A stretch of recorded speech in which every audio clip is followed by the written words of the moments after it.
இயேசு கிறிஸ்துவும் நானும். இந்த வேதவாக்கு ஏசாயா 66:13.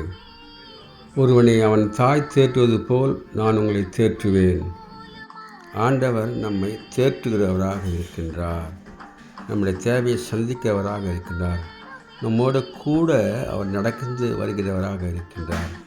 நான் உன்னை விட்டு விலகுவதும் இல்லை, உன்னை கைவிடுவதும் இல்லை என்று சொல்லுகின்றார்.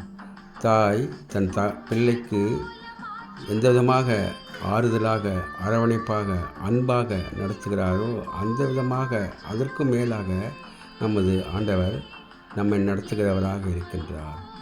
ஆம், அன்பான சகோதர சகோதரிகளே, தாயின் அன்பு மிக பெரியது என்று சொல்லப்பட்டிருக்கிறது. ஆனால் ஆண்டவருடைய அன்போ அதைவிட சிறந்தது, பெரியது என்று நாம் பார்க்கிறோம்.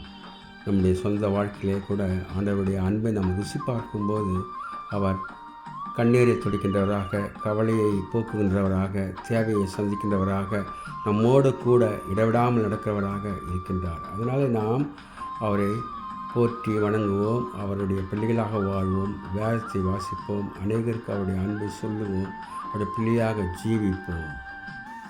ஸ்ரீயானவள் தன் பிள்ளையை மறந்தாலும் நான் உன்னை மறப்பதில்லை. God bless you. Take care. Be safe. Give heart to God and to man. Please subscribe, like and share it. Thanks for watching.